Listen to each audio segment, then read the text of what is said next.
continuing our series on the art and science of change and transformation.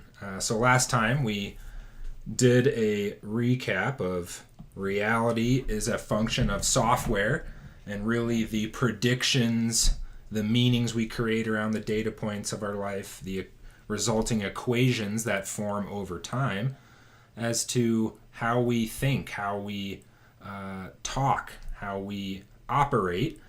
And when we change these equations, change the meanings, and change the predictions that we're making about future outcomes, everything changes. This is this act of changing the software, upgrading the software.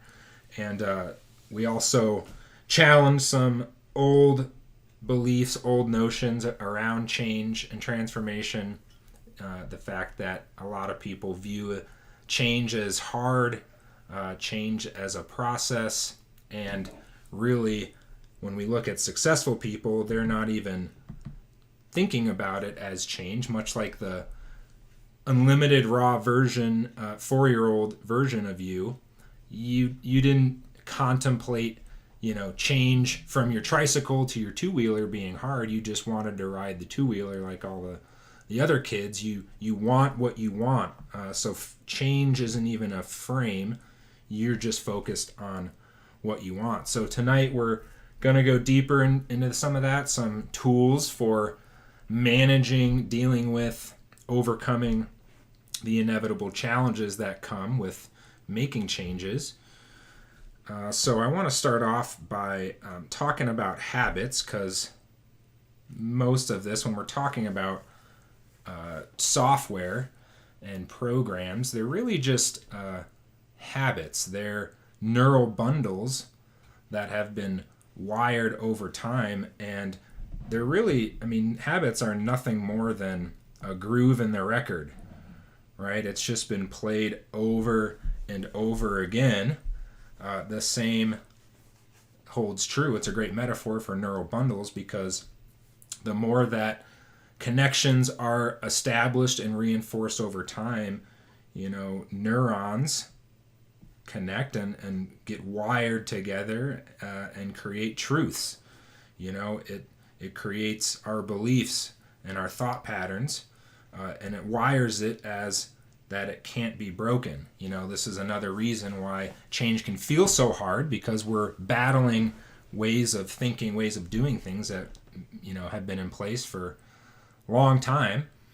And so, the question is, if it's wired in, if neural bundles are strengthened over time, can it be wired out? Can these connections be broken? Well, ish. Yes, in some sense we are breaking old connections, but we're not really focused on wiring out or uninstalling or deleting old software. That's really not the focus of this work. It's more so wiring over. So installing new habits, installing new software. And so that's, similar to or equivalent to wiring out. And so how do we do that? How do we install new habits? How do we install new software? Motivation and inspiration is what gets you going, but habit is what gets you started, and habits are really what keeps you going. And our great quote from Aristotle: "We are what we repeatedly do." So excellence then is not an act, but a habit. So what will you do tomorrow? What's the new sentence you're going to say? What's the new thought you're going to have? The new action you're going to take? And more importantly, who are you going to be? And how do we go about installing that? So a little bit more on habits and the science behind them.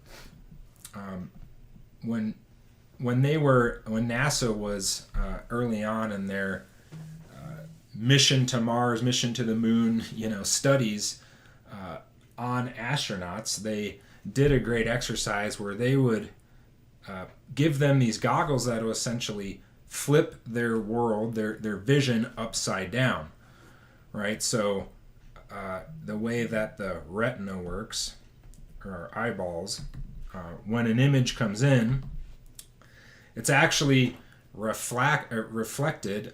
It actually appears upside down on our visual cortex, and our brain takes that information and constructs an image of things right side up.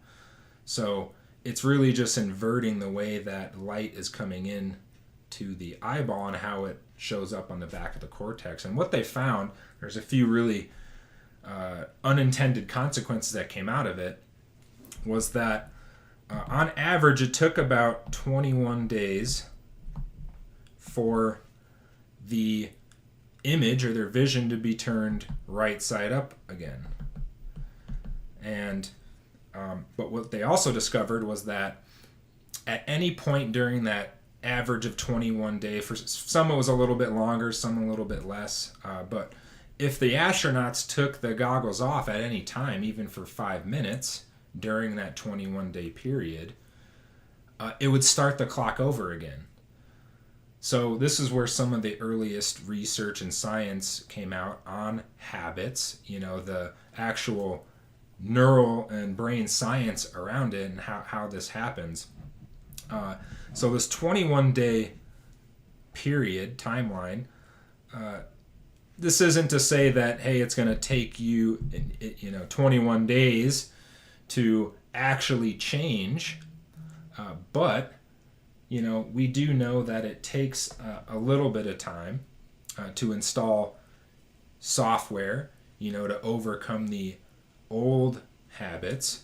And it's another reminder that if you're going to change something, if you're working on a new habit, you have to stay the course. It's not, do a little bit, take a step back, do a little bit more, take a step back, because essentially we're starting the clock over. So this has to be a full-on commitment that, let's say if it's a diet, for instance, knowing that even just cheating a little bit, maybe cheating on the diet one meal or one day, it's going to make it even harder to make this not just a diet you do one time and then go back to your old ways. But if you're looking to make a lifestyle change, this is one of the reasons why this can be so difficult.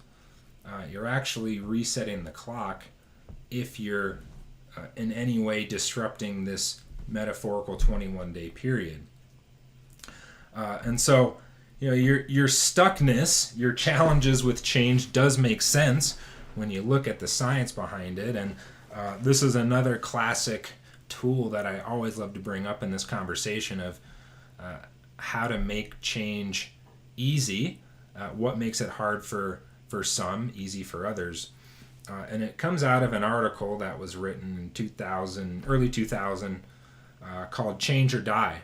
And it was about coronary bypass patients who had heart surgery. And what they found was, when they looked at the data of these people, and they were told, you have to make a significant change in one of three areas: stress management, diet, and exercise. Just not even a significant, a moderate change in one of the three areas, less than 10% actually changed, even when faced with death, because they were told, hey, look, if you don't, change your habits, change something, one of these main areas of your lifestyle, odds are you will pass away within 5 years. And this is shocking when you think about it. Less than 10% of people, when given this option, would actually make the change. And so the article actually talks about one doctor, very famous doctor in this science and research around changing habits, was Dean Ornish. He actually had an almost 8-fold increase in his success with his patients. And what he did was, The first thing was he set them up with massive support. So he actually had them sign a contract, essentially, that was 1 year, and they were going to go 2 times a week. It was group work. They're working with other people, people within this group that are making changes, and he also set them up with individual coaching. So a dietitian, a life coach, and so we've always loved this article because it reinforces the need for coaching, because it only enhances your success, right? It's very important.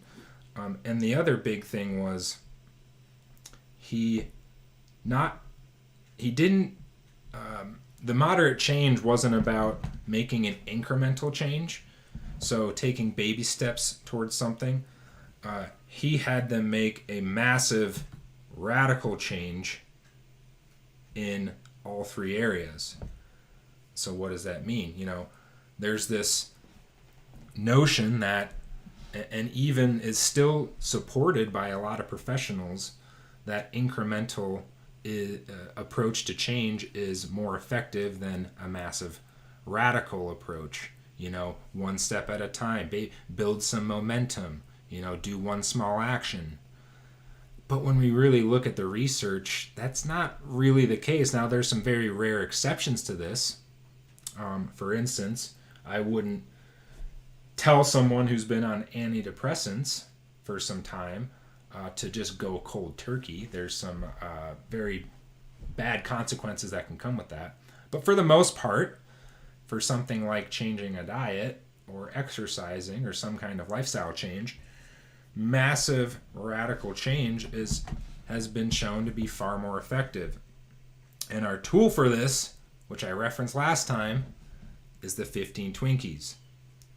And the metaphor is, let's say I've been eating 15 Twinkies a day for, some period of time, and I'm going to eliminate 1 Twinkie a day, for whatever time period, whether it's each week, each day. So the first day, I'm down to 14 Twinkies. What's likely happening to me psychologically, emotionally? What's the difficulty, do you think, of eliminating the 1 Twinkie? Remember, I've been used to eating 15 Twinkies for a long time. What's the kind of stress or emotional state do you think I'm going through?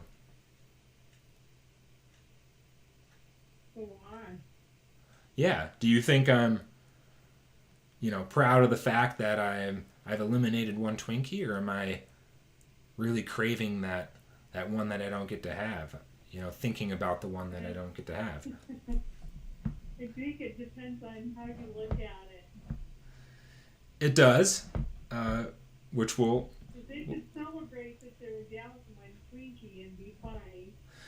Yeah, so you could argue and say, hey, that first week or first day, I'm feeling good, right? I'm doing it. I'm in motion.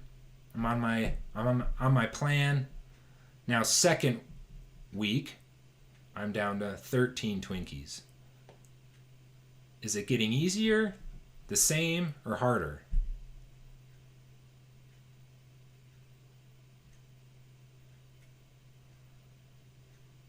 Easier, the same, or harder? Harder. We've got one harder.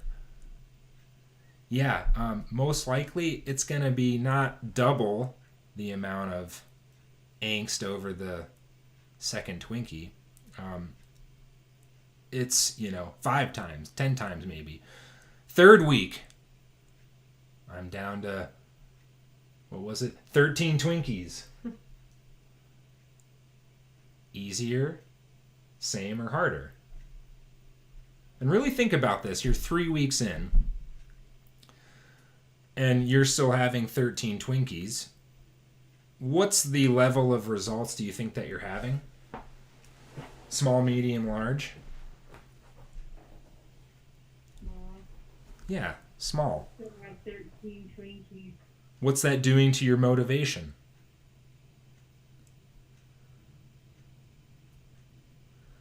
Do you think I'm getting more motivated? Or I'm like, I don't know about this, man. I'm 3 weeks into this thing and I'm not even seeing much. What the heck's going on here? So you see where I'm going with this. What was that, Colette?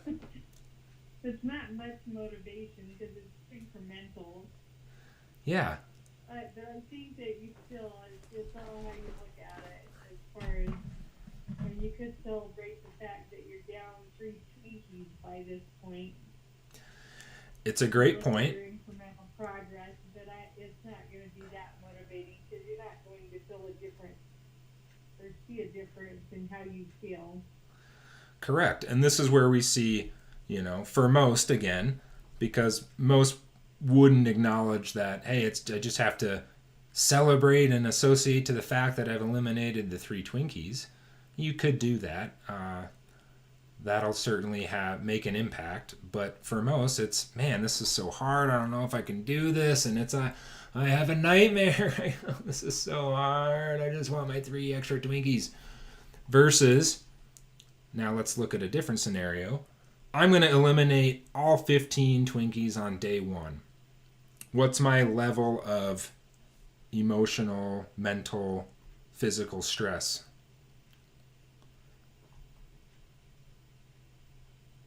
Small, medium, large.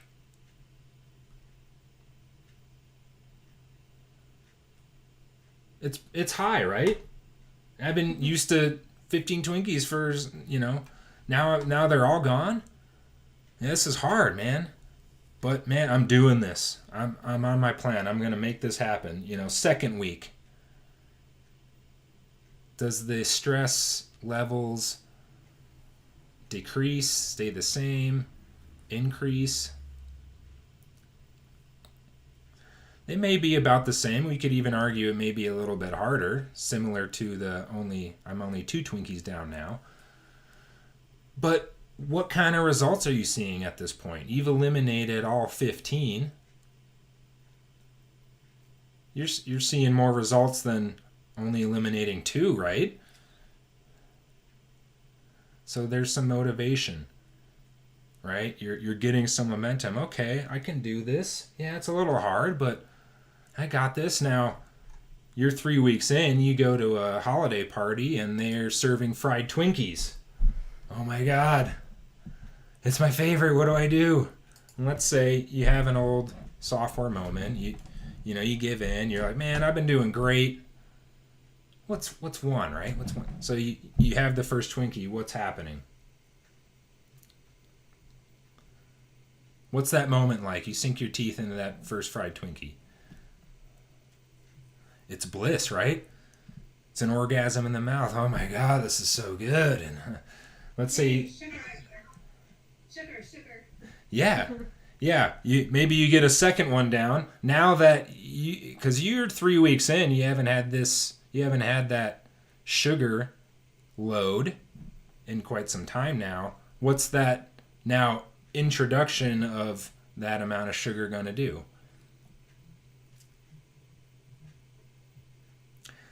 Your body's not going to feel so good after a while.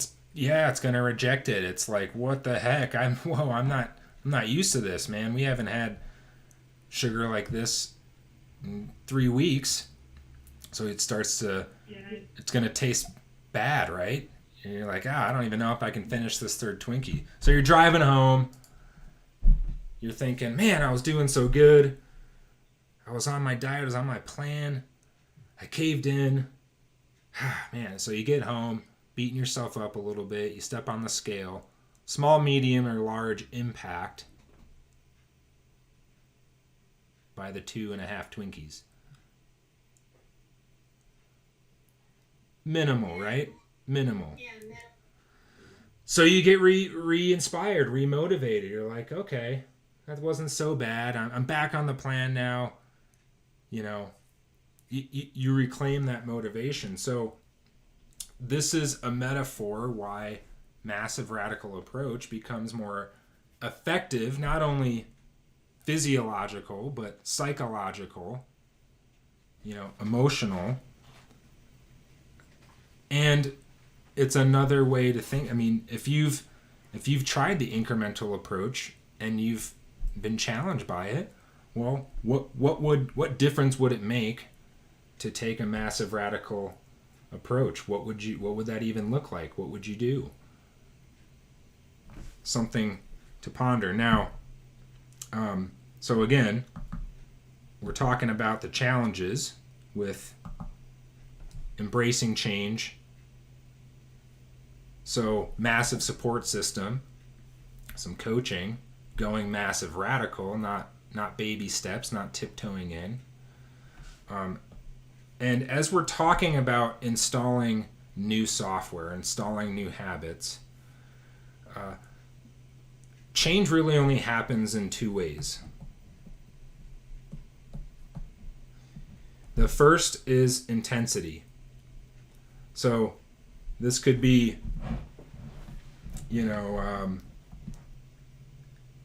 let's say fired from a job, or, you get pregnant.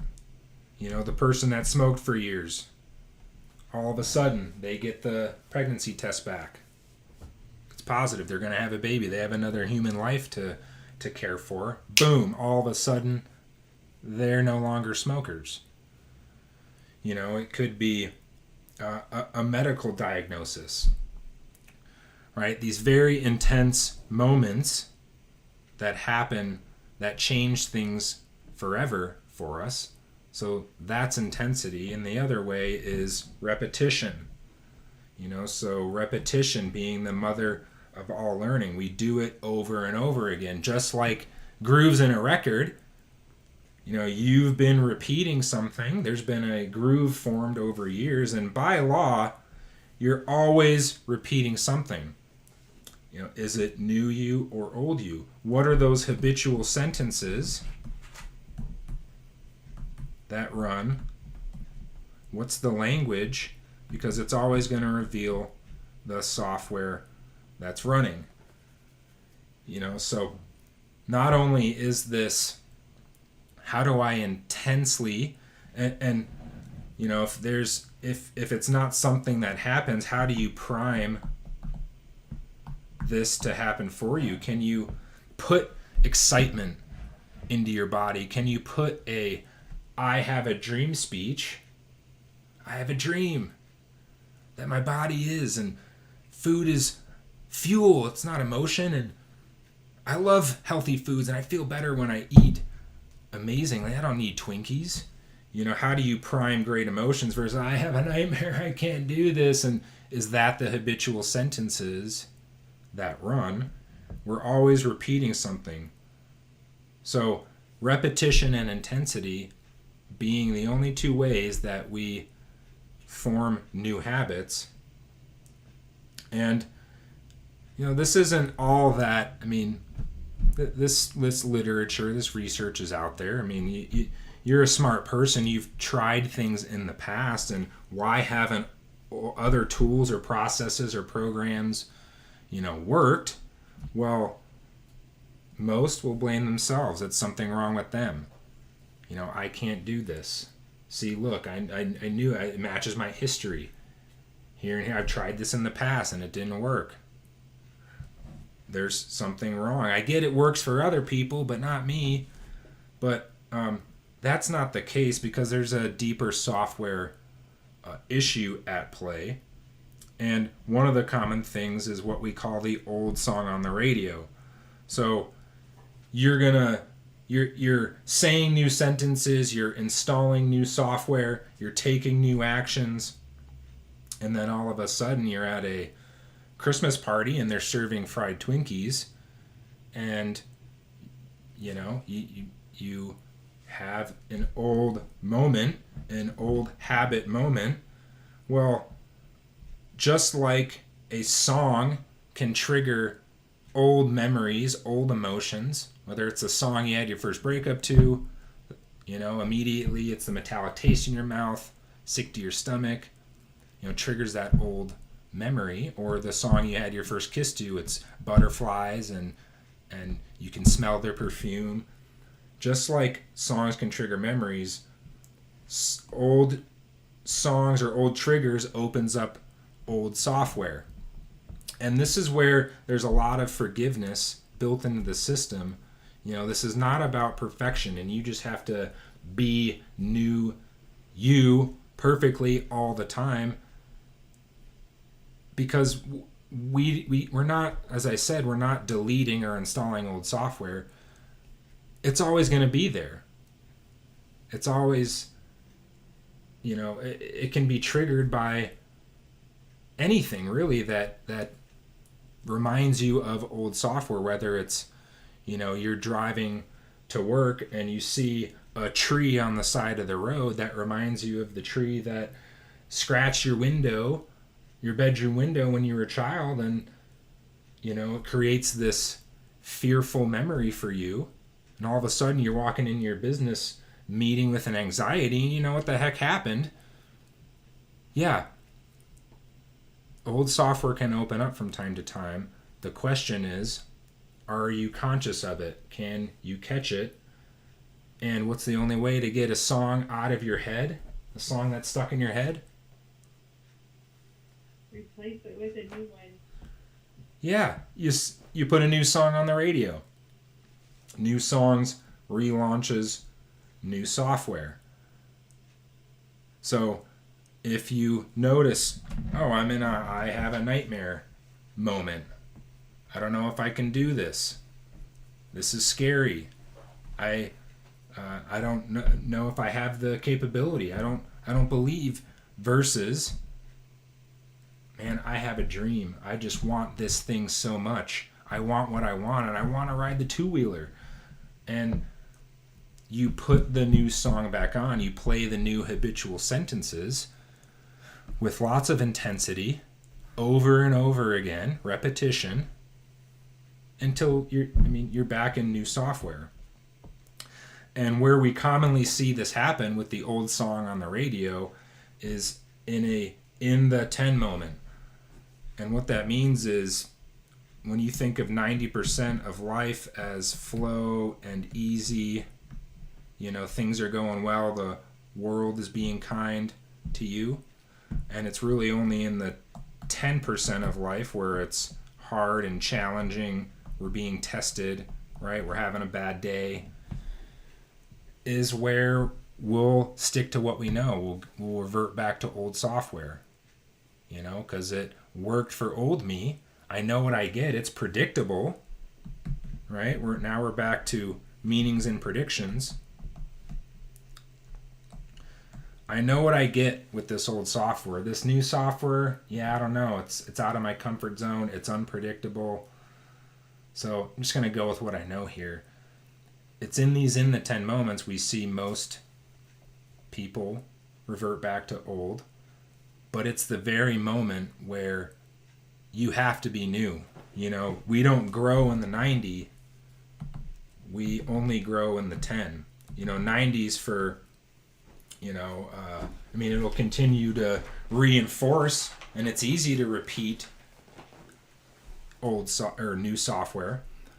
But in the 10 is where we have all the lessons, all the growth, all the opportunities, because that's where the new software is going to have its stress tests, and you're going to see it's going to work or it's going to fail, and I have to make another upgrade. I have to make a modification, right? So knowing that and being aware of what your in the 10 moments are, and it's going to appear in many different ways.